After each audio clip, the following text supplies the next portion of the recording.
Hey, what's going on? You know who it is. You know what it is. Alright, you guys, peep game. Shout out to the homie Big Mike. He put out a video, and then I went and searched for it, and I'll see some footage of it. I only could stand to listen to the shit for like 30 seconds, and then I was just like, okay, enough of this shit.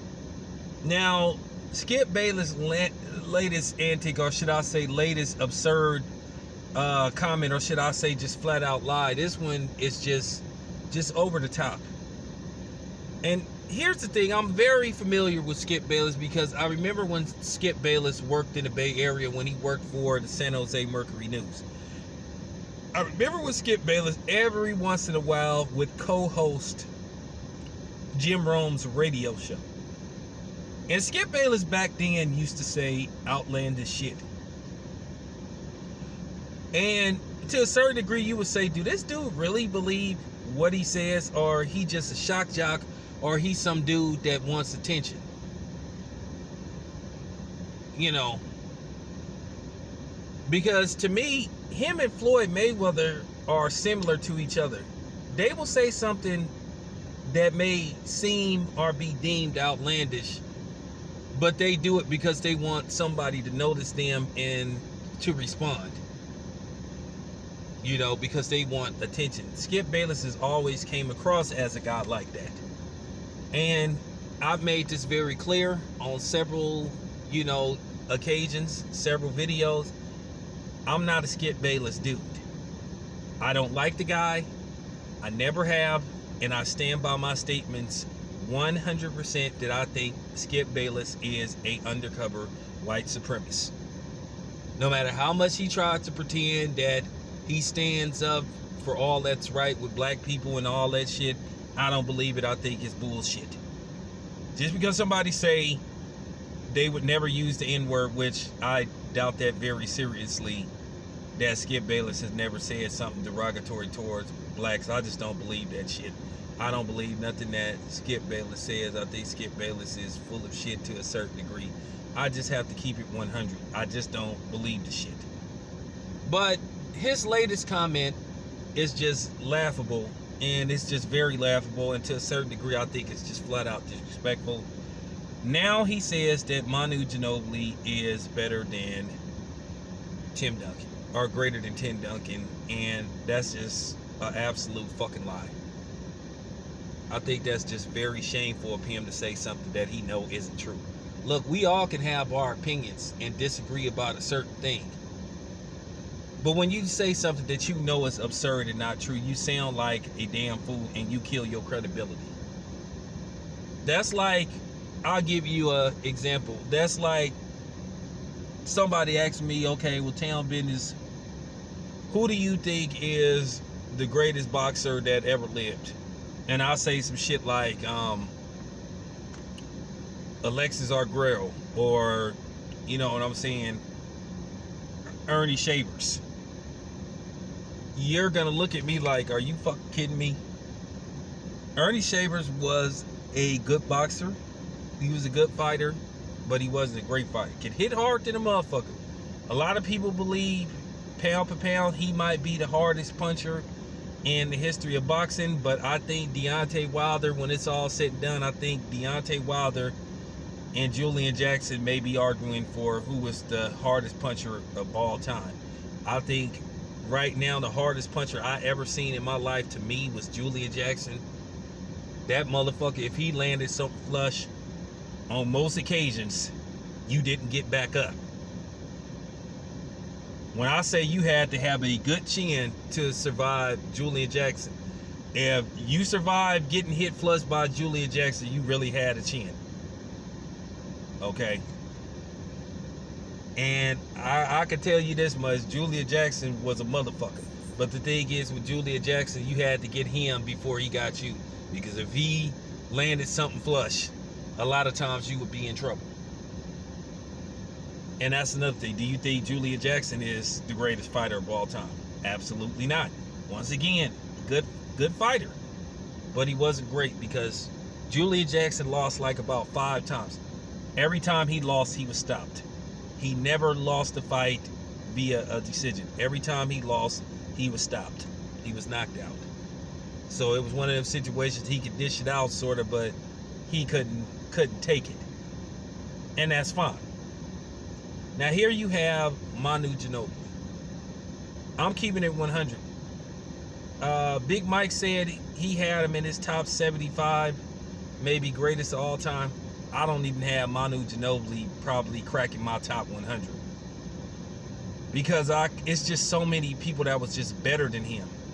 It is no insult to him. I'm just telling the truth. He wasn't better than Dominique Wilkins. And here's the thing about Skip Bayless. Why don't he ever compare him to some of the greatest white players? Manu Ginobili, to me, wasn't even better than Tom Chambers. And if you saw Tom Chambers play, Tom Chambers, that white boy could play. I mean, for real, he could play.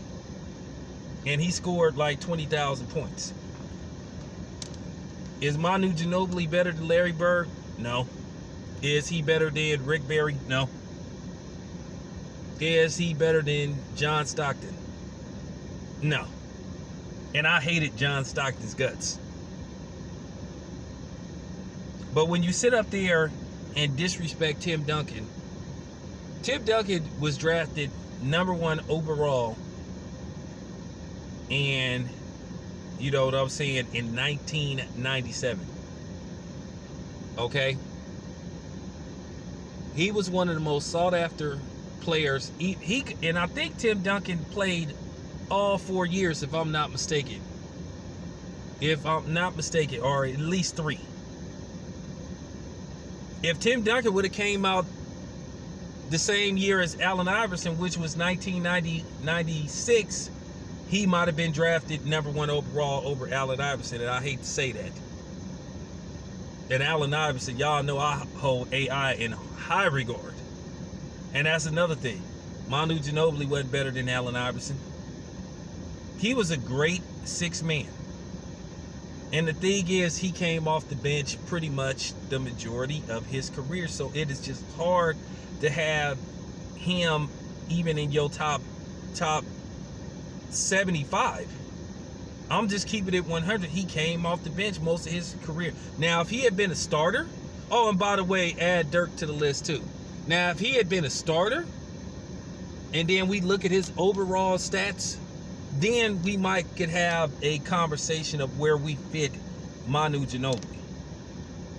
But due to the fact that he did not start his entire career or the majority of his career, you just cannot have him ranked so high as far as, because I'm saying the top 100. That's a high.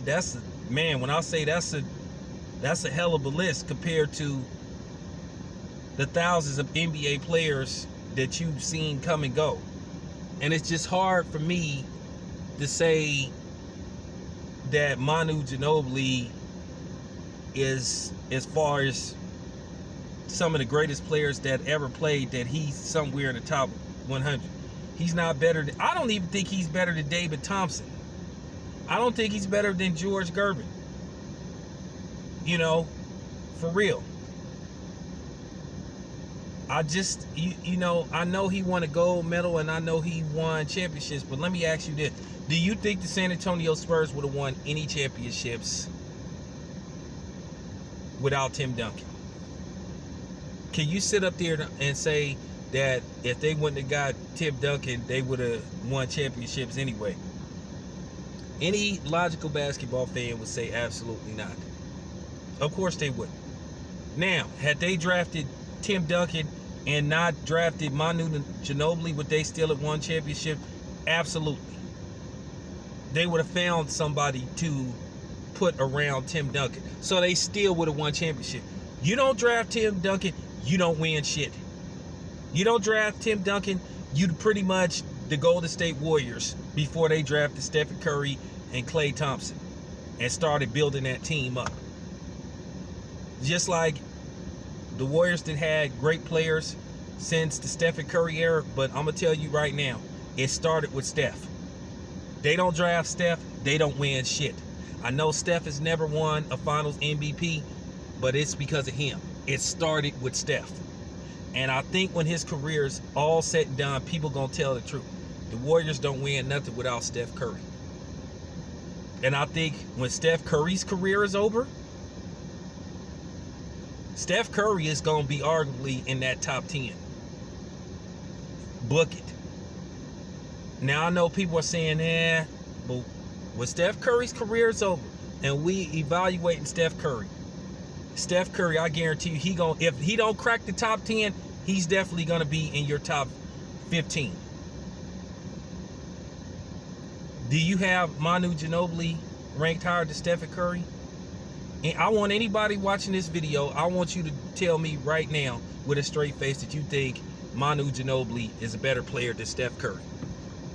I want somebody to, and if you do, explain how. Manu Ginobili don't have no back-to-back MVPs. Now, the Spurs won 5 championships. Out of those 5, Tim Duncan was the Finals MVP. Tony Parker was one, and Kawhi Leonard is one. Hell, do you even rank Manu Ginobili higher than Tony Parker? See, that's what I'm saying. I know he won a gold medal, but at the end of the day, gold medals is cool, but do that define your career entirely? No. Real talk. Christian Laettner got a gold medal, and he wasn't shit as an NBA player. He wasn't shit. So how is it that you got this dude, Manu Ginobili, ranked higher than Tim Duncan? I think that's an insult. I think that's an insult, and I take offense to that. I take offense to that as a NBA fan. I take offense to that as a Tim Duncan fan. I take offense to that as a brother. Now we argue whether Tim Duncan is 100% brother. I know he's from the Virgin Islands, but come on, man. I seen Tim Duncan and I seen Tim Duncan in person. So to say that to say that he ain't a brother, then hey, whatever. If you believe that, then fine. You can come with the whole, I don't think Tim Duncan is really black. Nah, I mean, then again, you don't think Colin Kaepernick is black. You don't think, you know what I'm saying? You don't think Michi S is black. You don't think, I mean, for real, you don't think Andre Ward is black. So whatever. But that's what I'm saying. Can you really sit up here with a straight face and tell a bold-faced lie like that about Tim Duncan, Mr. Skip Bayless?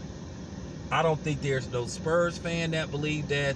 I don't think Manu Ginobili believes that. And I know Skip Bayless has to say shit to get ratings and to make people pay attention to him and all that type of shit. But at the same time, you sound like a damn fool. Okay? If Manu Ginobili is better than Tim Duncan, then okay. In baseball, I'll say, let me see. Who could I make a perfect example? If that's the case, then Ryan Sandberg is a better baseball player than Barry Bonds. And we know that's not true. Okay? Now, we could argue about whether Ken Griffey was a better baseball player than Barry Bonds, because it was funny. Me and Cali Enigma was talking about that over the phone and shit one day, and he thinks Ken Griffey Jr. is a better baseball player than Barry Bonds. Because one thing, it was a great assessment how he broke it down on why he thought that Ken Griffey Jr. was a better baseball player than Barry Bonds. It's a great argument. Maybe I'll do that video. But nevertheless, getting back to Manu Ginobili, Skip Bayless, stop it, man. You know, one thing that I had to endure, which I think was unbearable at times, was the whole Skip Bayless and his love affair with Tim Tebow. I mean, this man would defend Tim Tebow like it was going out of style. And everybody knew that Tim Tebow, he just couldn't play. He just wasn't an NFL quarterback.